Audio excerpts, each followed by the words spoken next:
Bonjour à tous et bienvenue dans l'émission Focus On présentée par les studios Tamago. Aujourd'hui, on a l'honneur de recevoir Flavia. Merci beaucoup, je suis très honorée d'être là, merci de m'avoir invitée. C'est un plaisir. Alors, je t'explique un peu le concept de l'émission. Okay. Aujourd'hui, on va faire un petit focus sur toi, sur ton parcours, sur ton entreprise. Focus On. Exactement, c'est tout à fait ça. Donc là, l'objectif, ça va être de faire déjà un premier tour sur ta personne à toi, avant d'enchaîner sur ton parcours professionnel. Et ensuite, on parlera d'Ameya plus concrètement. Donc, là, c'est le sujet le plus petit. Flavia, enfant, c'est quoi? Qui je suis? C'est ça, dis-nous tout. Ok, alors je suis Flavia, j'ai 30 ans, je suis franco-brésilienne de ma maman. Et j'ai grandi dans un cadre familial un peu plus classique, mes deux parents, mon petit frère, région parisienne, en maison. Voilà, et j'ai eu une enfance super sympa sur tous les points. Maman très impliquée dans mes études, parce que forcément, Brésil, favela, on n'a pas les bonnes études. Favela? Maman est au favela? Exactement. Et donc, du coup, elle a voulu tout mettre sur notre éducation scolaire à mon frère et moi et tout le culturel à côté. Enfin, voilà. Donc, j'ai beaucoup voyagé, beaucoup appris, beaucoup grandi. Moi, ce qui m'intéresse en vrai de vrai aujourd'hui, t'étais quel genre d'élève? Quel genre d'enfant? Ça, c'est la réalité. Dis-nous. Toi, t'étais comment? Moi? Ouais. C'était très compliqué. Je m'arrêterai là. Ok. C'était très compliqué. Mais là, on s'intéresse à toi. Donc, du coup, tu vas me parler de toi.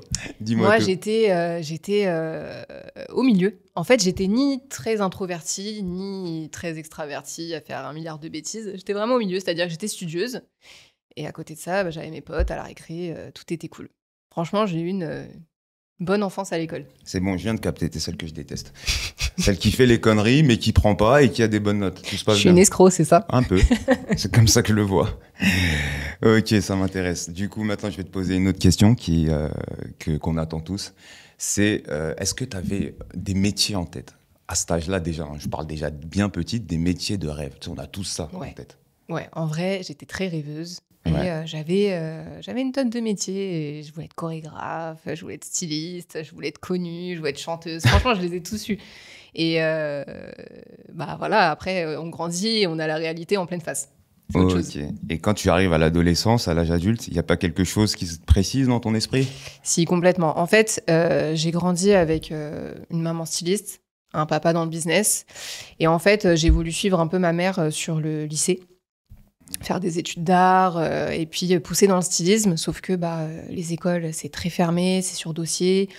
C'est très compliqué d'accéder dans le milieu de l'art à des choses concrètes. Donc styliste, c'est déjà un rêve à ce moment-là. C'est-à-dire qu'en fait, tu arrives à l'adolescence, tu regardes un peu ta mère, tu te dis, j'aime ça. C'est ça? Ouais, et puis je la voyais dessiner, elle faisait des cours du soir, je l'ai vue poser des vêtements sur des mannequins, mettre des pinces, des coutures, faire de la couture, faire des défilés, elle l'a fait. Et donc du coup, j'ai grandi un peu avec ça en fait finalement. Moi, j'en sais un peu plus sur toi là maintenant. Je vais pas creuser, j'imagine bien. Mais on va maintenant enchaîner sur ton parcours professionnel. Et là, j'entends bien jusqu'à avant ton projet. On s'arrêtera avant maintenant ce que tu sais, même si je pense qu'on l'a deviné aujourd'hui. Parle-moi un peu de tout ça. Et oublie pas, hein, si t'as fait ton BAFA et t'as été en colonie, tu nous le dis. Hein. C'est pas un souci. Alors, j'ai pas fait mon BAFA, j'ai pas été en colonie. Mais par contre, ouais, effectivement, j'ai démarré par des jobs sur les marchés, j'ai été serveuse, j'ai été caissière, franchement j'ai fait tous les métiers du monde. Et en fait j'ai vraiment démarré dans des vrais métiers business quand j'ai commencé en fait finalement mes études supérieures. Parce qu'en fait j'ai très vite pris mon indépendance et j'ai dû partir de chez moi, j'avais 20 ans, donc forcément j'avais envie de continuer mes études et en même temps j'avais envie de bosser. Et donc j'ai fait un peu les deux, c'est-à-dire que j'ai fait mes études en alternance, c'est-à-dire sortie de bac jusqu'à master. Fin de master, j'ai fait les deux, donc école de commerce et business. Et donc, du coup, j'ai découvert différents métiers et j'ai en même temps eu le cadre scolaire du business, de l'école de commerce, finalement. Et en fait, ça m'a appris un peu des deux côtés. Finalement, le cadre un peu scolaire et les intervenants, tu découvres, t'apprends de ces personnes-là. T'as quel âge à ce moment-là? T'as quel âge exactement? À ce moment-là, j'ai 20, 21 ans. 21 ans. Ouais, 20 ans. Non, c'est de l'argent que tu voulais, c'est tout. On parle d'expérience, toi. Non, c'était de l'expérience. C'est de l'expérience, je rigole. Bien évidemment, l'alternance, je vais pas dénigrer. C'est vraiment, ça apporte beaucoup de choses. C'est dur, mais c'est un. En fait, j'ai grandi professionnellement parlant, dans un milieu de requins, beaucoup d'hommes, mais ça t'apprend énormément. En fait, tu grandis et tu poses vraiment tes marques là-dedans. Et en fait, à la fin de mon master, j'étais dans une entreprise qui m'a permis d'évoluer et de passer directement responsable commercial. Ok, direct, en sortant de master. Du coup, je me suis dit, bénef, j'ai pris les rênes et en fait, j'ai continué et j'ai tout appris. Franchement, j'ai appris beaucoup de choses. Mais arrivé à 7 ans de CDI, j'avais déjà fait tout ce que j'avais à faire. En fait, j'avais investi dans l'immobilier à cette époque-là. Je voulais vraiment devenir complètement libre et indépendante. Et puis, au bout de 7 ans, tu commences à... C'est redondant, quoi. Tu fais toujours la même chose, c'est pour quelqu'un d'autre. Et Donc là, si je comprends bien, tu fais 7 ans, tu es responsable commercial, c'est ton poste en sortie de master. Ouais. Et ensuite, c'est le poste que tu vas conserver finalement pendant toute la durée de l'exercice. Exactement. Ok. Sauf que je passe aussi manager et que je suis un petit peu à la tête d'une équipe, en plus. L'évolution, elle reste limitée, mais en interne, c'est-à-dire... Ouais, complètement. Ok. Parce que 7 ans, ça fait quand même un paquet, quand même. Ouais, 7 ans, c'est long. C'est énorme. Du coup, par rapport à ça, là, maintenant, je vois à peu près ton cadre, là. Mais il y a une question que je me pose. Tu me dis que tu es commercial, hein. Foncièrement, c'est ça. Hein. Ouais. C'est un monde de requins. Ouais. Et là, je vois ta personnalité, je me dis comment tu t'en sors. C'est dur. C'est ce que je me demande. Comment tu arrives à t'en sortir là-dedans? C'est dur. Dans le business, tu parles? En fait, ce que je veux dire, c'est plus... Tu sais, tu as des fortes personnalités. Tu peux avoir des femmes avec une grosse gueule qui ne se font pas écraser, etc. Peut-être que toi, ton outil, ton arme, c'était autre chose. C'était quoi? C'était le retrait, plus d'attention. Et j'ai une autre personnalité quand je suis dans le business. Je pense que c'est bien d'être caméléon. Il faut savoir s'attendre à tout. J'y vois un peu plus clair sur ta personne, Flavia. Je vois qui tu es et je vois ton parcours professionnel. Aujourd'hui, on est là pour quelque chose. Évidemment, on l'avait derrière. Je pense que ils ont deviné. J'avais juste une petite question avant de rentrer en profondeur sur le projet en lui-même. Moi, ce qui m'intéresse, c'est quel a été le moment déclencheur pour toi? Tu sais, après cette carrière commerciale, tu es manager. C'est quand même un tout autre milieu. Et là, tu te réorientes sur quelque chose de totalement différent. Plus ou moins, il y a la partie business et entrepreneuriale, on sait qu'il va reprendre beaucoup de sujets, là, notamment que tu as. Mais là, ce qui m'intéresse vraiment, c'est, sincèrement, c'est quoi l'élément déclencheur au moment où tu es en poste et que tu te dis, là, je vais tenter l'aventure? Au bout de 7 ans, tu tournes un peu en rond. En vrai, tu fais un peu tous les jours la même chose. Tu travailles pour quelqu'un d'autre, donc tu suis des règles... précise et tu fais un peu la même chose tout le temps, tous les jours, tu te confortes dans ton travail parce que tu sais le faire à 100% et finalement c'est pas que tu vas au travail à reculons, mais tu vas plus avec l'envie de tout déchirer, tu vas plus avec la même passion et voilà, tu te mets à réfléchir sur qu'est-ce que tu veux être, qui tu veux être, qu'est-ce que tu veux faire de ta vie et puis ça tourne pendant un certain temps et en fait, je réussis à mettre fin finalement à ce contrat qui était génial et qui m'a tout appris, mais je veux passer à autre chose, faire autre chose de ma vie. Je mets fin, je fais des formations. Ok. Création d'entreprise, formation de stylisme, dessin à la main, formation de stylisme, dessin sur du digital. D'accord. Et avec des intervenants géniaux. Donc ça, c'est à la suite, en fait, t'es commercial, et à la suite de ça... Donc je coupe tout, je finis tout, c'est début 2022. Et en fait, à la rentrée, en fait, septembre 2022, j'entreprends en fait toutes ces formations-là. Du coup, moi, ce que je retiens, c'est la redondance dans tes tâches. En gros, t'es quelqu'un qui était plus épanoui, finalement. Ouais. Et t'avais besoin de challenge, d'aventure. Ouais, c'est ça. D'objectif, de foncer, quoi. Franchement, c'est top. J'aime beaucoup. J'ai maintenant l'honneur d'introduire Ameya, ton entreprise. D'abord, félicitations, Flavia. Merci. Parce que honnêtement, je pense que nous aussi, ici, vous le voyez pas, mais il y a des gens derrière la caméra. On a tous fait cette aventure, c'est le conso, l'entrepreneuriat. Donc félicitations à toi. Merci. Et puis merde pour la suite, je te le dis, bon, ça n'a rien à voir, mais voilà, je tenais à te le dire. Mais moi, avant même de parler de la structuration et de ce que tu fais, j'ai été interpellé par... Ameya. Qu'est-ce que ça veut dire? Qu'est-ce que ça veut dire? Qu'est-ce que ça veut dire? Dis-nous tout. Alors, âme, c'est l'âme. L'âme de chaque personne. C'est compliqué, c'est vrai. Direct, en fait. Âme. Ouais, Ameya. Âme de l'âme de chacun, parce que on va parler juste après, mais je fais du sous-vêtement, c'est de l'intime chez la femme, etc. Et c'est l'âme. En fait, finalement, c'est l'âme, c'est quelque chose d'intime, c'est quelque chose qu'on ne voit pas, un peu comme le sous-vêtement, finalement. Et Ameya, Ia, c'est les 2 dernières lettres de mon prénom. Flavia. Ah, Ameya. Intéressant. Voilà. Non, je l'avais pas dans mes fiches, celle-là. Non. Non, mais vraiment, je sais même pas si j'ai entendu ça. C'est vrai d'accord. Non, honnêtement, je le découvre. Non, très sincèrement, vraiment. Voilà, t'apprends. Alors, l'idée derrière Ameya, comment elle se construit pour toi? C'est-à-dire que on a le parcours professionnel, on a l'inspiration, on a la maman, on a une envie de changer, de se réorienter, de tenter une nouvelle aventure.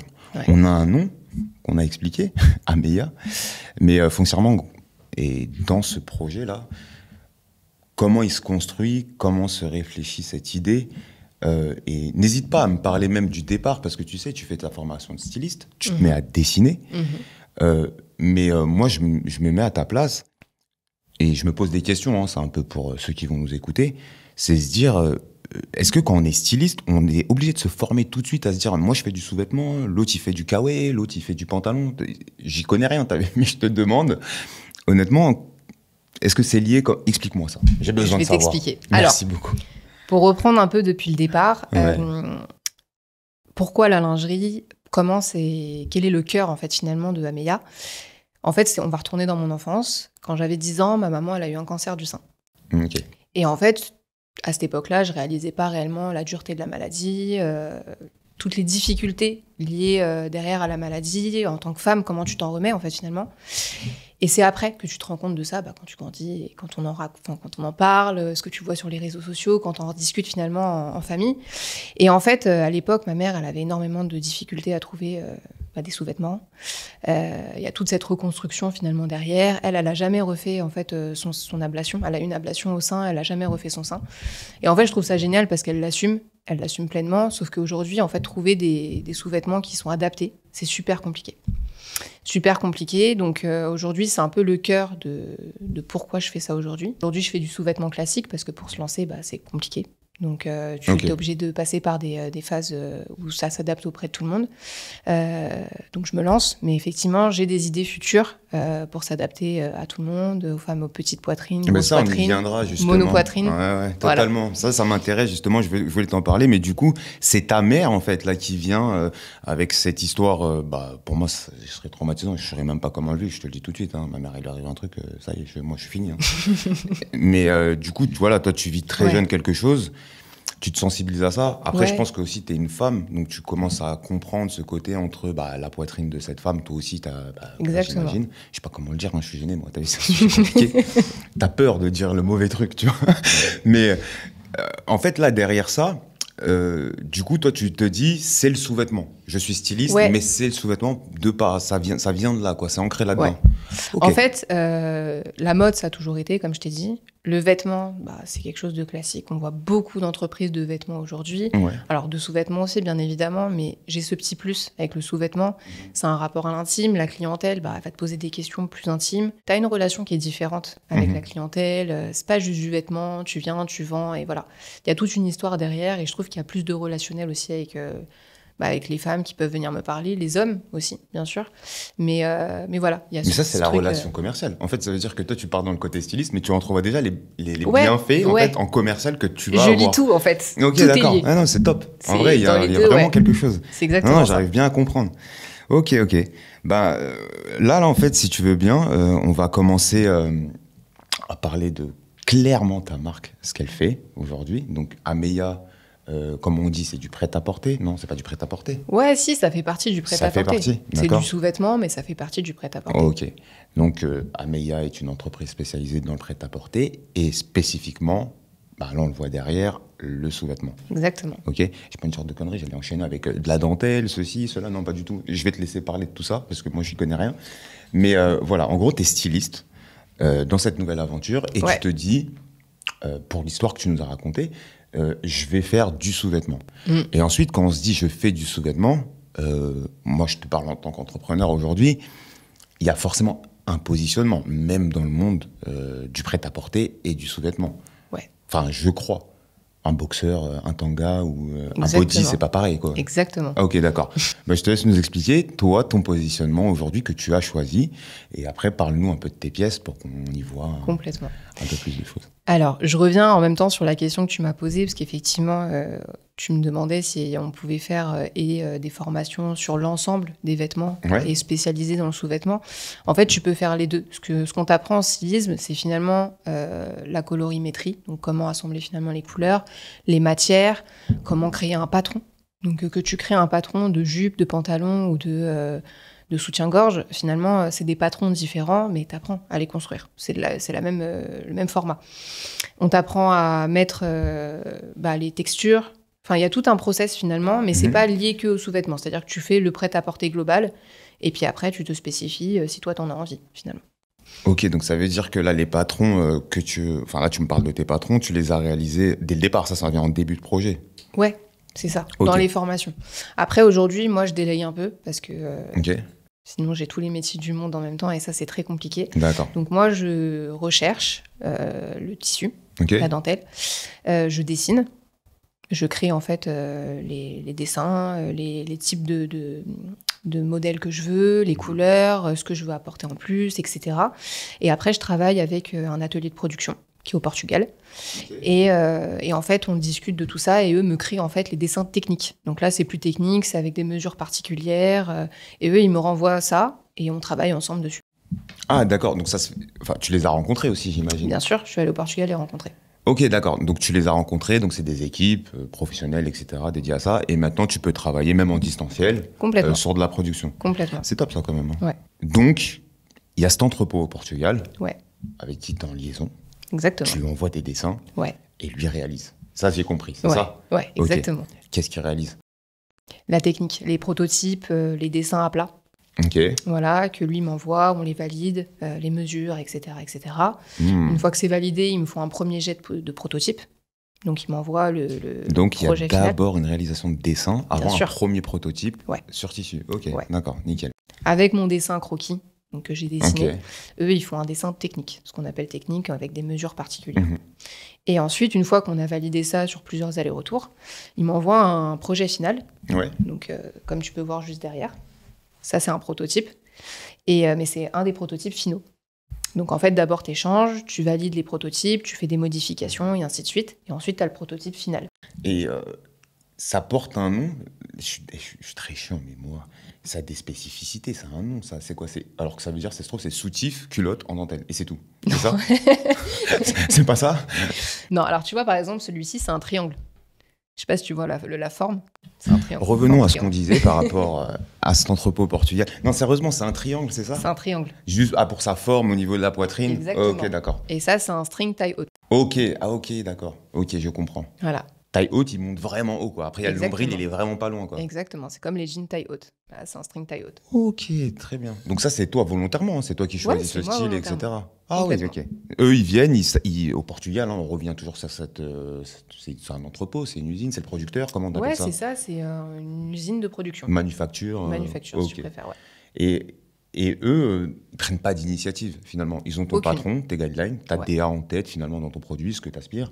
Et ils travaillent, en fait, finalement, comme tes équipes, en fait. Ouais, c'est ça. Eux, en fait, ce qu'ils te demandent, c'est le dessin final, ce que toi, tu as dessiné, avec toutes les explications nécessaires sur ce que tu veux faire, le pourquoi du comment, jusqu'au détail, jusqu'à la couleur de la petite boucle, jusqu'où tu veux monter, jusqu'où tu veux descendre, l'écart entre ça et ça. Enfin, voilà, ils te demandent tous les détails.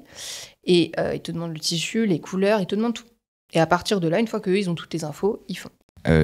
Juste pour finir sur ces gammes de produits dont tu nous as parlé, donc là on a un triangle avec une culotte taille haute. Est-ce que c'est string taille haute? Ah, c'est un string, j'ai pas vu derrière. Je me suis pas permis. Bon. Je suis pas allé derrière. Non, je suis gentleman. Je suis pas allé. C'est bien. Voilà. Bravo. Donc c'est un string derrière. Ok, d'accord. String taille très haute. précis, c'est un string. Donc du coup, donc ce que tu appelles, c'est un soutien-gorge triangle plus un string taille haute. Ouais. C'est ça. Ok. Est-ce que c'est ton produit signature ou est-ce que non, tu as d'autres produits finalement avec d'autres styles? J'ai d'autres produits. Ok. J'ai un body. Ok. Et un soutien-gorge corbeille. Corbeille. Ouais, avec un tanga. J'ai pas envie de dire de conneries. C'est-à-dire, si je vois le soutien-gorge, des deux côtés, je vois une corbeille. Je l'ai imaginé comme ça. Tu veux les voir? Et je veux bien les voir. Avec la prod. Ils vont faire un truc. On t'a fait un cadeau. C'est ta Ah, taille. c'est pour moi? C'est ta taille. Mais est-ce qu'ils t'ont envoyé mes couleurs préférées? Parce que je suis très difficile. Noir. Je suis sûre que c'est Noir? ta couleur préférée. Et maintenant, c'est le vert. Le noir n'est pas une couleur. Tu sais, c'est les trucs qui me font Tu chier, vois, ça, ce c'est genre un de tanga. réponse. Ça, c'est un tanga, c'est ça? Ouais. C'est quoi la différence entre un tanga aujourd'hui et moi, par exemple, je vais te dire la vérité, je n'y connais rien. N'allez pas nous dire oui, mais les hommes, quand même, un tant soit peu. Moi, demain, je fais un cadeau à une femme. Je demande conseil à la vendeuse. Comme ça, c'est bon, tu vois, je suis tranquille. Qu'est-ce que tu lui demandes pour avoir conseil? Moi, je vais lui dire, il faut que ça lui fasse plaisir, hein, tu sais. Je vais pas demander pour moi, je vais demander pour elle, parce que c'est un cadeau à la base. Mais et là, tu vois en fonction de ce qu'elle te propose, tu choisis. Non, pas du tout. Franchement, je vais prendre parce qu'elle va me dire, prends ça. Je dis la vérité, elle va me dire, prends ça, je vais prendre ça. Mais après, je vais aller plus loin. Je crois que ça m'est jamais arrivé. Ah si, peut-être. C'était pas des sous-vêtements, mais un bikini. Ça m'est déjà arrivé d'acheter un bikini à une femme. Mais j'ai jamais acheté de culotte. Moi, là, après cette émission, je veux faire la différence entre un tanga et une culotte. Le string, j'ai capté. Mais la culotte et le tanga, c'est quoi, là? Ok, alors je t'explique. En fait, le tanga, c'est un peu plus échancré derrière. Tu vois, ça prend la moitié de la fesse. Ok. Culotte, c'est vraiment le truc basique que tu vois, par exemple, quand tu achètes une culotte pour un enfant de 6 ans. C'est une culotte. Ça prend la fesse, quoi. Ok, et c'est collé à la peau. Et ça, c'est sur les extrémités, c'est pas collé, c'est ça? Ça va à la moitié de la fesse. C'est un string un peu plus large, si tu préfères. Ah, ok. Et donc, le fait que là, ça bat un peu ici le tissu, là, tu sais, vers derrière, ça, c'est fait exprès. Ouais. Ok, parce que des fois, je vois des sous-vêtements comme ça, je croyais que c'était trop grand et la meuf, elle le portait, tu vois, et ça faisait ça sur le côté, tu vois. Mais pas du tout. C'est la dentelle. Ok, donc en fait, le tanga va prendre moins d'espace sur la fesse de la femme, contrairement à la culotte qui va couvrir plus. Exactement. C'est ça qu'on... Exactement. Okay. C'est bon, plus joli. C'est très vulgarisé pour moi, donc moi, c'est parfait. Bon, là, j'y vois plus clair, j'ai ton produit sous les yeux. Bon, je reste toujours un amateur, hein. Tu t'en doutes bien. Je me doute. Mais là, je vais te poser une question qui est peut-être cliché, j'en sais rien. Qu'est-ce qui va... je me permets, je le rends. Ouais, vas-y. Qu'est-ce qui va te différencier, toi, aujourd'hui, des acteurs qui sont présents sur le marché? Qu'est-ce que nous, on doit savoir? Qu'est-ce qui va te différencier des autres marques? Aujourd'hui, ce qui va me différencier, c'est que je vais avoir du sous-vêtement qui va être plus vers le sexy. Vers l'occasion, finalement. Aujourd'hui, on est dans un marché où les femmes, elles sont plus dans nos bras, on ne porte pas de soutien-gorge, on porte finalement des choses qui nous rendent à l'aise. Donc ça, c'est vraiment pour du quotidien. Moi, je vais être plus dans de l'occasion, de la dentelle. J'essaie de faire des choses un petit peu plus sympas pour l'environnement, c'est-à-dire que j'ai recherché des dentelles qui sont soit à 50%, soit à 100% recyclées. Donc je pense à tous ces petits côtés un peu environnementaux aussi. Maintenant, j'ai encore beaucoup d'idées de développement pour Ameya, pour m'adapter au marché et en même temps en sortir, parce qu'il faut quand même suivre aussi un petit peu les tendances du marché, mais il faut savoir aussi être un petit peu unique. Mais ça va venir avec le temps. Et en tout cas, sur ce que j'ai développé aujourd'hui pour l'instant, je suis obligée de rester un petit peu dans du classique, on va dire, dans des coloris finalement un petit peu blanc, noir. Mais rappelle-nous ton âge, là c'est à quel âge, Ameya? Ameya, ça vient d'ouvrir là. C'est-à-dire que j'ai créé la société en juin 2023. D'accord. La marque en novembre 2023. Et j'ai lancé le site en avril 2024. Ouais, c'est tout jeune, mais c'est incroyable déjà ce que tu as fait. Oui, on ne peut pas se projeter jusque-là. Pas encore se projeter. Ouais, non, la question, elle était peut-être prématurée, si je puis dire. Ouais, oui et non en même temps. Mais tu te projettes, on est tous rêveurs. Voilà, c'est ça. Tu imagines bien, on a tous obligé des de se goals. projeter. Puis tu es obligé d'avoir finalement des objectifs pour te dire, OK, je vais atteindre tel objectif dans tel temps. C'est un peu ça. Moi, je voulais sortir une phrase grave stylée que j'ai oubliée. En fait, j'en ai mélangé 4 dans ma tête, j'ai pas pu la sortir, c'est trop la haine. Mais à la base, c'était pour dire, en gros, voilà, tu vises le soleil pour atteindre la lune ou un truc comme ça, je crois. C'est une phrase pour retomber dans les étoiles, non? C'est pas ça? C'est plus stylé, comment tu le dis. Ouais. Merde. Du coup, ouais, un truc dans le genre. Commence pas. Du coup, là, je comprends bien. Donc, en fait, t'as finalement 1 an. Là, Ameya, c'est globalement, on va dire, en officiel, par exemple, dans ton cabis, il y a une date, à mon avis. Voilà, juin 2023. Juin, voilà, on est 1 an. Mais on sait bien que quand tu fais les formalités, en tout cas pour les statuts de l'entreprise, c'est long. C'est long et c'est pas forcément le moment où on ouvre la boutique en ligne. Pas du tout. Voilà. Donc ça aussi, il faut qu'ils le comprennent bien. Il ouvre, rappelle-nous, à quel moment ouvre le site? Avril 2024. Voilà, là, c'était hier, quoi. Et ça, c'est ce que voit finalement, enfin, c'est la visibilité qu'on donne, en fait, après, mais En amont, moi, je travaille sur les dessins, sur la production depuis l'année dernière, finalement, juin, quand j'ai ouvert. J'ai déjà commencé un petit peu à travailler sur ça, quoi. Donc, ça met un bon 8 mois. Ok. Donc, aussi jeune que tu es là maintenant, on revient au sujet de base, qui était le nombre de déclinaisons de produits que tu as. Tu ouvres en avril, tu es toute récente. On a parlé un peu dans le marché, de la concurrence, etc., ton positionnement. Et tu m'as parlé de plusieurs déjà modèles. Quand bien même tu es jeune, tu me dis que là, tu as, je vais pas me tromper, soutien-gorge triangle, culotte haute, soutien-gorge corbeille, voilà. Et que j'ai pas vu d'ailleurs. Et non, il est là, c'est ça. C'est ça qu'on devait voir. Je l'ai reposé et je me suis dit, mais il manque un truc. On n'a pas regardé. Est-ce que c'est celui-ci? Non, c'est pas celui-ci. Non. Est-ce que je vais sentir quelque chose en osier à l'intérieur? Et c'est ça. Ça, c'est le triangle. Ok. Ça, c'est le corbeil. Attends, je me permets, on va les sortir. Voilà. C'est celui-ci le corbeil? Tu vois, ça fait des corbeilles. Ah, mais c'est avec l'anneau, oui, la barre ici qui fait mal. Ça fait mal, ça vous fait mal, ça, toute la journée, non? En règle générale, ça fait mal si tu prends effectivement des soutiens en polyester avec des baleines qui ressortent. Là, en l'occurrence, on est sur autre chose, parce que je les porte moi-même. J'ai fait des tests quand même. Et ça fait pas du tout mal. Et pour le coup, tous les retours que j'ai eus jusqu'à aujourd'hui, c'est que vraiment, on est à l'aise. Très à l'aise dans le soutien-gorge. Et c'est pas des baleines qui font mal parce que ça a été travaillé justement autour de la dentelle de manière à ce que ça soit vraiment un support au sein. Ok, il y a la dentelle là qui va venir faire tampon à la peau, c'est ça? Ouais, exactement. Ok. Et on est sur du coton en dessous de la dentelle, tu vois, ça c'est du coton. Donc on n'est pas sur du polyester, on est vraiment sur des matières qui sont hyper favorables à la peau et au confort finalement.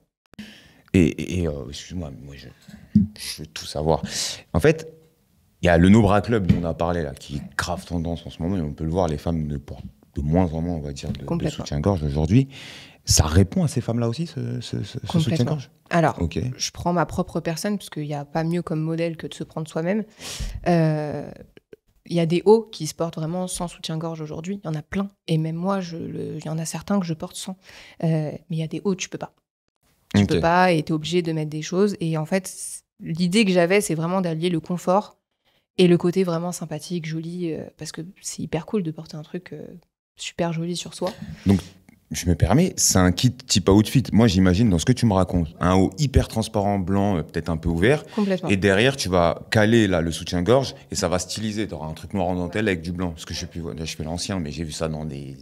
Je suis quelqu'un, en fait. Excuse-nous. Je suis quelqu'un, je m'y connais. Non, très sincèrement, ok, je vois un peu le style, ce que tu veux dire. Et encore le dernier, donc du coup, que tu n'as pas sorti, c'est le body. Et aujourd'hui, tu as beaucoup de tendances de femmes qui mettent aussi le body comme presque un haut, finalement. Ouais, ça, j'ai vu ça. Voilà. Alors, celui-ci, il est un peu plus difficile parce qu'il est vraiment plutôt sexy. Je sais pas si on le voit bien, mais à mon avis, la caméra, ils vont le montrer. Ouais. Je sais pas ce que je fais. Je sais pas ce que je fais. C'est incroyable. Il y a plein de tissus. C'est magnifique. Voilà. Ok, donc là, tu as un body, on va résumer. Ouais. Tu as un body, tu as un soutien-gorge corbeille, tu as un soutien-gorge triangle, et en termes de bas, tu as la culotte haute. Okay. J'ai le tanga et le string taille haute. Tanga et string taille haute. J'ai fait une erreur, j'ai dit culotte. C'est pas grave. T'as pas de culotte? Je t'en veux pas. Non, j'ai pas de culotte. T'as du noir et du blanc. Donc ouais.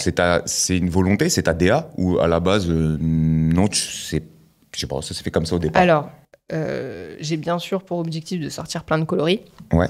Mais c'est vrai que pour le départ, pour la production, pour les minimums de quantité, etc., j'ai voulu faire des coloris simples. Ouais.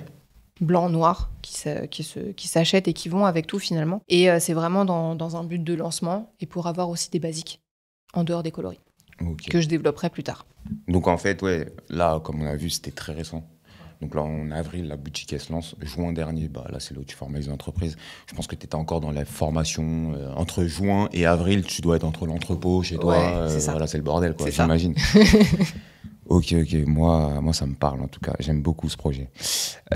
Et derrière, ce que je voulais ajouter, c'était que on n'est pas encore dans toute ta collection, dans toutes tes signatures, finalement. Là, on est juste au départ. On voit tes premières créations. Ouais.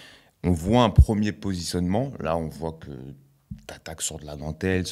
Moi, j'appelle ça, de ce que j'ai vu, tes pièces. Comme ça, je suis très honnête avec toi. Moi, c'est des pièces lune de nuit.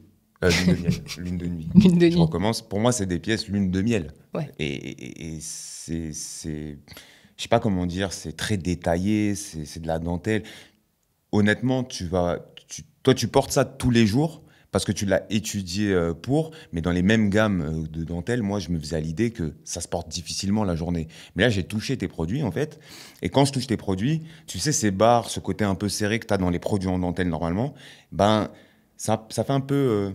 T'es surpris. En fait, c'est comme un peu comme des fois, tu crois que le mec, il a un jean ou un pantalon. Ouais. Tu viens et c'est une matière jogging, en fait. Ouais. Et ben, ça m'a fait le même effet. Ok, je vois très bien. Je vais le porter, ça va m'irriter la peau, ça va être... Et t'as vu au toucher? C'est ça. Super sympa. Mais je vais pas te mentir, j'étais très critique, j'avais pas touché tes produits. Je pensais que c'était ça. Comme ça, en toute transparence, en toute honnêteté. Mais c'est bien. C'est ça. Ben voilà. Mais là, en fait, j'ai capté. Donc, tu as bien fait attention aux détails de la matière. Complètement. Et tout ce qui s'en suit. Parce que pour moi, c'était lune de miel. C'est le truc que tu le portes une fois dans l'année, 2 fois dans l'année. Ouais, ça t'irrite la peau et. Bah, voilà, tu veux redonner un peu de peps dans ton couple. Ouais, tu ouais. viens, je me suis rendu du boulot. Tu mets ça, t'as gagné, t'as vu, il n'y a plus nos débats. Moi, je pensais que c'était un peu ça. Mais là, finalement, non, c'est quelque chose de plus casual. On peut l'utiliser beaucoup plus souvent. On peut le porter. Complètement. En fait, ça peut faire les deux. Il y a des femmes qui ne supportent pas porter vraiment de la dentelle et ok, tu vois, c'est libre à chacun et qui vont le porter que dans des occasions. Et puis, tu as des femmes qui l'utilisent vraiment comme accessoire. Aujourd'hui, un triangle, tu as beaucoup de femmes qui vont l'utiliser soit avec comme moi, ce que je porte, un blazer, et mettre juste ça en dessous parce qu'elles vont l'utiliser en accessoire, etc.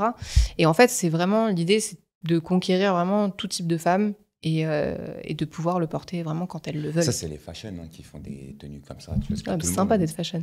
Ouais, c'est sympa, mais c'est pas donné à tout le monde. Non, moi, je connais des femmes, pas le matin, petite chemise ouverte comme ça, triangle ici, tu vois, c'est un style. Il y en a, c'est un style. T'as du flow, c'est ce que tu nous dis. Bravo à toi. Bien joué. Qu'est-ce que tu veux que je te dise? Merci. Bravo. Je pense que là, on a fait un bon tour d'Ameya, de ta personne. Moi, j'avais encore une petite question quand même, avant de finir là-dessus. On s'éloigne un peu, c'est plus personnel peut-être, mais on s'adresse à beaucoup d'auditeurs qui peut-être vont aussi se lancer, ou peut-être pas, ou qui, peu importe, mais ils se posent aussi cette question. Forcément, ça fait rêver, là on voit le résultat final, tu sais, c'est un peu la perception que les gens vont envoyer avec un projet qu'ils amènent. On se dit c'est facile, ils sont stylistes, ils sont ceci, cela. Tout à l'heure, on a abordé les contraintes, tu sais, avec...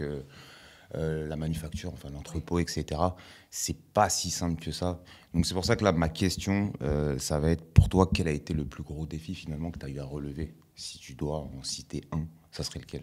Le plus gros défi, c'est pour moi la globalité. En fait, c'est d'apprendre sur le tas des métiers auxquels tu n'as jamais touché finalement. Parce que en fait, monter son entreprise, t'es sur tous les points. Et c'est pas une blague, en fait, quand tu le vois sur les réseaux sociaux. La plupart des gens qui te disent un peu sur des trends, être entrepreneur, c'est quoi? C'est être social media, c'est être comptable, c'est être styliste, c'est être... Et en fait, c'est la vérité. C'est qu'en fait, t'es confronté tous les jours à des trucs dont tu parles pas forcément sur les réseaux, mais tu parles à tes proches. Et en fait, t'es confronté à des questionnements genre que tu n'as jamais vu de ta vie et tu te dis what, comment je vais régler ce truc là, tu vois, et tu trouves des solutions parce qu'en fait tu es tellement passionné par ton projet, tu es tellement dans ton entreprise, en fait tu te dis si tu le règles pas toi, qui va le faire à ta place? Et il y a personne. Donc en fait tu trouves la solution et en fait c'est ça le plus difficile, c'est d'apprendre en même temps que tu fais et t'apprends en même temps finalement. Tu sais, dans ce que tu dis, il y a un truc que je trouve super intéressant. Tu sais, tu as parlé de solutionner. Moi, je vais te raconter un truc. J'ai, on va dire, un mentor qui est mon oncle. Hein, et je pense qu'il m'a donné le meilleur des conseils aussi sur cette partie entrepreneuriale. Et tu m'as fait penser à cette phrase qu'il m'a dite il y a 3 ans et demi. Il m'a dit, je lui ai dit, si tu peux me donner un conseil, ça serait quoi? Et ça n'avait rien à voir. Il me dit, Youssef, tu n'as pas assez de problèmes. Ouais. Tu sais, je ne comprenais pas à l'époque. Et je lui dis, mais on veut pas de problème. Tu vois, dans ma tête, je me dis ça à ce moment-là, j'en veux pas des tranquille, j'en mais veux ouais, pas. laisse-moi.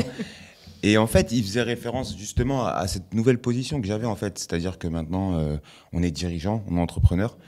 Et la fonction première d'un entrepreneur, enfin selon moi, hein, c'est de solutionner les problèmes. Parce que comme tu le dis, il y a des problèmes à tous les échelles, à tous les pôles. Et donc toi, c'est le plus grand défi que tu as eu à relever. Ouais. C'était... en fait, l'adaptabilité de Flavia à chacun des pôles qui concernent Ameya. Ok, c'est très intéressant. Et c'est peut-être jeune, novateur, mais moi, j'aime bien festoyer en grande pompe après chaque victoire. C'est-à-dire que pour moi, il n'y a pas de « oui, ça fait 6 mois, ça fait 1 an, etc. » Il y a des petits succès, il y a des micro-succès. Si tu dois en définir un, Ça serait lequel aujourd'hui? L'ouverture du site. Ah ouais? Ouais. Ça t'a fait quoi? Je sais pas, en fait, je me suis dit, ça y est, tu vois, c'est visible par les gens, en fait, sur le net. J'ai un truc à moi, j'ai une page, genre, je peux taper un site internet et on tombe sur ce que j'ai fait. Et du coup, à ce moment-là, le sentiment, c'est quoi? C'est un accomplissement? Ouais, c'est un accomplissement. Je me dis, OK, tout le travail de fond, parce qu'en fait, finalement, tu le vois pas. Toi, en tant que client ou juste prospect, peu importe, tu vas sur le site, tu dis, OK, super sympa. Mais derrière, il y a 6, 8, un mois, un an de travail derrière, où tu as créé, tu as fait des dessins, tu as galéré sur des projets, tu as reçu les prototypes, tu t'es dit, ça va pas. Tu as mis en shooting ton produit, tu as fait tout un process de longue allure finalement, avant que ça se retrouve sur le net. Et c'est un peu une consécration finalement. Ok, c'est bon, je l'ai fait, tu vois. D'ailleurs, je vais t'inviter, regarde, tu peux faire, c'est un truc magique, c'est comme ça qu'on fait souffrir la post-prod. Comme ça? Non, tu peux faire ça, ou en fait, tu les baites. Et je le mets où je veux. Voilà, ils vont mettre ton site, ton Insta, quelque chose qu'on va dupliquer un peu partout dans la vidéo, mais tu vois, tu peux t'amuser à faire ça. Thomas, il a Irage, mais voilà, c'est là où il va placer un peu toutes les informations. Nous, ça nous fait plaisir. Non, mais n'hésitez pas à aller visiter le site d'Ameya. Et du coup, qui se retrouvera juste ici. On a abordé tes futures conceptions, tes futurs projets. Moi, je voudrais aborder avec toi, là, Flavia, un sujet sur ton actualité. Qu'est-ce qu'on peut retrouver de toi, là, prochainement? Est-ce que tu as d'autres événements, d'autres choses que tu vas mettre en place? Alors, aujourd'hui même, on est le 9 août. Ouais. Voilà, donc dans quelques jours, le 30 et 31 août, je vais faire un pop-up store. Donc, première boutique éphémère sur Paris, en partenariat. Exactement. Alors, 18 rue Sedaine. Notez bien. 18 rue Sedaine, 75 011 Paris. Je fais ça en partenariat avec une autre marque, une marque de bijoux. Mais c'est juste pour allier lingerie, bijoux et partager un petit peu le pop-up. Je trouve ça hyper sympa de collaborer avec deux marques. Enfin, ça met un peu plus de choses en avant, même pour la clientèle, etc. Et donc, j'espère que tu seras là. Et j'espère que vous serez là. Alors, je sais, on va être totalement transparent avec vous, on va être honnête. Oui, on est le 9, comme tu l'as dit. L'événement, il se passe le 30, le 31. Là, pendant qu'on parle, j'imagine que vous voyez défiler des images du pop-up store. Donc, on l'a fait au montage bien après. C'est un peu décalé. Je ne sais pas si vous avez compris. Moi, en tout cas, je sais que les équipes Lise Digital, Tamago, du groupe Lise Digital seront présentes pour les séquences qu'on voit défiler aujourd'hui. Mais pour ma présence à moi, je te cache pas qu'avec le planning, je peux rien te promettre pour le moment. Mais en tout cas, j'espère passer au moins vous faire un petit coucou, donner un peu de force. Donc, je te tiens au courant. Ça marche. Mais voilà, l'idée du pop-up, c'est de présenter un petit peu les produits en réel, que tout le monde puisse toucher, essayer, se rencontrer, me rencontrer, que je puisse rencontrer du monde. Et s'il y a des questions à poser, s'il y a des questions particulières, si on a envie d'essayer, prendre ses mesures. Acheter. Acheter aussi. Surtout acheter. Ça serait le mieux, ça serait le top. Mais l'avoir dans votre placard. Les avoir. Ouais, l'avoir dans son armoire, dans son tiroir. Franchement, ce serait génial. Non, c'est lourd. Franchement, j'ai hâte de voir les images, les retours, parce que là, on les voit défiler derrière nous. Mais moi, j'ai pas encore cette visibilité. J'ai hâte de voir ça et moi que aussi. Les équipes couvrent les très hâte. Et j'aurai les rushs devant les yeux. Là, moi, je suis assez content, en tout cas, d'avoir échangé avec toi. J'ai une meilleure visibilité, en fait, de ton projet. Je pense qu'on en a beaucoup appris. On en découvrira encore bien d'autres, j'imagine. J'espère te revoir pour que tu viennes nous parler encore. Mais j'espère aussi. Et je suis très contente d'avoir exposé tout ça aujourd'hui. D'en avoir parlé avec toi. Ça nous a fait plaisir. Tu étais la première invitée en plus pour cette émission. Mais c'est pas fini. Aujourd'hui, maintenant, on va passer à quelque chose un peu plus léger. Je vais te proposer quelques petites questions. Je veux des réponses assez rapides. Et ça nous permettra de clôturer cette vidéo sur Ameya. D'accord ? Flavia, des petites questions rapides. J'attends une réponse rapide. Si tu veux développer, de toute façon, on n'y pourra rien. On va t'écouter jusqu'au bout. D'accord. Ça, tu le sais bien. Non, mais on va enchaîner. C'est la séquence, on va dire, un peu plus légère avant de clôturer. Alors, je vais te poser une question. Si tu pouvais inviter n'importe qui à dîner, vivant ou mort, qui serait-ce ? Très bonne question. Moi, c'est dur, ça a évolué tous les 5 ans. C'est super dur ce que Ouais. tu dis. Ouais. Vivant ou mort, hein, attention. Ouais. Là, tout de suite, maintenant, Ouais. je vais être plus dans une phase d'actualité. Ok. Je dirais Léna Situation. Ouais. Alors, je comprends. Pourquoi ? Parce qu'en fait, elle est super jeune. Ouais. Elle est méga dynamique. Ouais. Elle a développé des trucs en rien de temps. Et elle a une force incroyable. Et je trouve que c'est une dynamique qui pourrait vachement m'apporter aujourd'hui. Ok, moi, ça serait avec Seb Lafrite, son compagnon. non, mais je comprends. Je fais le rapprochement. Ouais, je comprends. Non, ça serait une bonne chose. En fait, et puis, elle fait de la mode. Elle a lancé sa marque.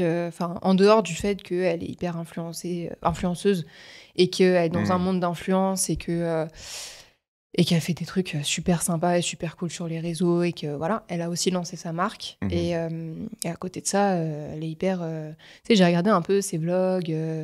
Elle fait des vlogs d'août, alors c'est un peu différent parce que c'est sous un autre format, mais elle a fait beaucoup de vidéos sur comment elle s'est lancée, toutes les difficultés qu'elle a eues. Tu la vois vraiment dans des difficultés hyper compliquées où elle est à 2 heures d'ouvrir un truc et il lui manque toute la sécurité nécessaire pour pouvoir l'ouvrir. Et en fait, elle te montre vraiment la face authentique. Ouais. Et c'est ça, coulisses, la c'est réalité, ça. en fait, c'est pas si simple que ça. Exactement. Et moi, je rajouterais... je suis pas particulièrement fan non plus, mais j'aime beaucoup, on va dire, l'effort entrepreneurial qu'elle a mené. Quand on suit un peu de près, moi j'ai eu l'occasion de la voir dans d'autres formats, pas dans sa chaîne, elle directement, elle a été invitée pour d'autres créateurs de contenu que je vais regarder, notamment son compagnon Seb Lafrite, où ça va être très intéressant pour moi, et j'ai pu la découvrir. Ouais, c'est un peu l'effet dont on parlait. Tu sais, le côté, ça a apparu, les gens disent, oh, la chance. Non, il n'y a pas de chance. Et c'est Vald qui avait fait ça dans une interview qui a été très intéressante, où il disait, il a été vulgaire, je vais éviter d'être vulgaire. Ouais. Je pense que dans ce format, Je pour l'ai vu l'instant, on n'a aussi. pas le droit, il y aura un autre vulgaire. Il dit, mais bip, bip, il n'y a pas de chance, en fait. Il n'y a pas de chance, on cravache, on se bute. Et en fait, il y a 2 sujets autour d'elle, Léna Situation, pour moi, selon moi. Le premier, c'est qu'on ne voit pas, les gens oublient ce côté sacrifice qu'elle a fait. Et après, à côté, donc ça me fait penser à toi et à ton projet aussi. Il y a le clinquant, mais après, il y a aussi la réalité. Et elle est hyper critiquée sur sa personnalité. Elle est hyper critiquée par moments. Elle a une grosse communauté qui la soutient, bien évidemment majoritaire sur la communauté qui a décrit. Mais elle est critiquée. Mais la minorité visible, voilà, tu les vois, ces gens-là, la critique beaucoup pour sa personnalité. Et moi, c'est peut-être là où je vais la défendre un peu plus. Tu sais, c'est très français, c'est très chauvin aujourd'hui d'arriver, de se dire quelqu'un qui est extravagant, qui a réussi, qui s'expose. Voilà, on va critiquer, on va pas aimer, on va pas apprécier. Moi, je suis plus de l'école de qu'est-ce que tu sais faire, qu'est-ce que tu fais. Après, viens comme t'es, tu vois, on s'en fout, tu vois, c'est ta personnalité, c'est qui tu es. Bon, après, ça, c'est un autre sujet. Mais je comprends. Elle a été finalement développée, cette première question, tu as vu ? Tu nous as amené au final. Super. Est-ce que tu as un film préféré ou un livre préféré ? Et je veux les 2, moi, de préférence. Tu veux les 2 ? Ouais. Alors, je vais pas dire préféré, mais ceux qui m'ont marqué, en fait. Ouais. J'ai lu c'est Morning Routine, je crois. Ouais. Ouais, Morning Routine. Et Père riche, Père pauvre. Ouais, Robert Kiyosaki. Je parle moins des romans que je vais lire en vacances, qui vont être beaucoup plus détentes, très histoire, etc. Parce que j'aime beaucoup ce genre de livres aussi. Mais 2 livres qui m'ont marqué, c'est ces 2-là. Et je crois que c'est Morning Routine, je suis plus sûre du nom. Mais vraiment, ça te parle il faut que tu appliques une discipline finalement, et c'est comme ça que tu évolues. C'est en te créant en fait une discipline, tu vois, c'est tout bête, mais si tu te dis ok, tous les matins je me lève à telle heure, je fais mon sport, je mange mon petit déj, je vais travailler comme ci comme ça, et ben en fait tu te mets un cadre où tu te dis ok, j'ai pas le choix, c'est comme ci, c'est comme ça. Et avec cette discipline, ça te permet d'évoluer beaucoup plus rapidement que si tu te dis ok, je le ferai après-demain, et voilà. Complètement. Et en fait, c'est une discipline de vie et c'est une organisation comme tu peux t'organiser dans tout dans la vie, et ça te permet de créer en fait ton organisation, ton timing, ta discipline perso et pro en fait finalement. Et c'est comme ça en fait que tu trouves, tu ressors de tes gonds, tu trouves des solutions que tu. Donc c'est plus développement personnel, tes livres aujourd'hui. Exactement. Okay. Et Père riche, Père pauvre, c'est vraiment t'apprends. Finance, développement personnel, on a un mix. Je pense que tu l'as lu. Oui, pas que donc, de lui, Robert Kiyosaki, j'ai lu tous ses ouvrages. Mais j'ai pas lu les suivants, je vais les lire, mais vraiment. Ils sont moins vulgarisés. C'est-à-dire ils rentrent un peu plus dans la finance. On est sur quelque chose d'un peu plus technique, mais ça reste toujours abordable. C'est-à-dire que vraiment, il l'a écrit d'une certaine façon qui lui est propre et qui nous permet aujourd'hui de comprendre des thématiques qui, pour moi, je me rappelle avant de le lire, c'était pas abordable. C'était vraiment pas abordable pour moi. La finance, c'est tellement complexe, on peut se dire ça, mais franchement, moi, sans lui, avec ses livres, ses ouvrages, ça m'aurait pas poussé à aller chercher plus loin l'information dans complètement. Et tu te rends compte qu'en fait, c'est que de la perception des choses, en fait. Ouais. Il suffit que tu les perçois d'une autre manière et tu les appliques autrement, et puis finalement, ça change toute une base que tu avais finalement, et je trouve ça génial. Non, c'est trop cool. Pas de film ? Film, si, mais alors du coup, hyper à l'opposé. Ouais. Tu vois, je vais adorer des films d'auteur, comme je peux regarder sur la vie de Yves Saint Laurent, sur les débuts des défilés et compagnie, comme je vais adorer des séries comme Suits, très avocat, très business, voilà, ou comme Le Loup de Wall Street, enfin voilà, des choses comme ça, quoi. Je retiens Suits. Harvey. J'adore. Harvey. Ok. Le pire conseil qu'on t'ait jamais donné ? Pire conseil qu'on m'ait jamais donné ? Le fais pas. Et tu sais, je pensais exactement à ça. Je me suis dit, si elle trouve pas une réponse, je lui lis cette phrase pour voir. Le fais pas. Ouais. Ah, ça fait tout son sens. Je comprends. Et comme je suis une grande têtue, tout ce qu'on me dit de pas faire, je le fais. Oh, ça, je l'ai bien vu, on l'a bien identifié. Tu es déterminé, tu sais où tu veux aller généralement, donc tu vas te fier à ton instinct, à ce que tu sais et ce que tu vois. C'est ce qui est le propre des entrepreneurs de toute façon. Tu sais, entreprendre, c'est aussi ça, c'est qu'on a une vision, on prend conseil, on prend en compte, on l'applique dans notre plan, mais on va pas écouter qui que ce soit. Exactement. C'est un risque, c'est pas conventionnel. Moi, je sais que quand j'ai entrepris, mes parents, ils ont pas compris, quoi. Tu vois, ils viennent d'une génération qui n'est pas la nôtre, donc première génération de famille d'immigrés, donc voilà. Ils arrivent en France, ils se disent tu travailles, tu as un salaire, tu te trouves un petit appart, une petite maison, et voilà, tu fais ta vie. Trouve un CDI. Et ouais, moi, c'était pas possible, ça ne collait pas. Non, ça marche pas. Tu sais quoi, elle a vu l'état d'arrêt maladie et les absences au travail quand j'étais salarié qui se cumulaient, elle s'est dit, ouais, lui, c'est pas trop ça, lui. Mais je comprends, ok. Nickel. Une application dont tu peux pas te passer sur ton téléphone. Instagram. Instagram ? Ouais. C'est fou ça. J'aurais dit autre chose, franchement. C'est vrai ? Ouais, parce que c'est la mienne. Tu sais, on a un rapport dans le téléphone pour dire où tu passes le plus de temps. Ouais. C'est vrai que moi, c'est Instagram où il y a un côté pro. J'en ai deux. J'ai WhatsApp et Instagram. WhatsApp, je le compte pas tellement. Tu sais, c'est un Instagram. Ouais, c'est Instagram. Ouais. Quoi. Tu cliques direct. Ouais. Ok, d'accord. C'est quoi la qualité que tu apprécies le plus chez les partenaires, collaborateurs, ceux avec qui tu travailles ? L'honnêteté. Ok.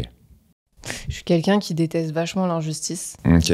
Et j'aime bien quand on est honnête avec moi. Si on me dit A, c'est A. Et si on me dit A, c'est pas B derrière, quoi.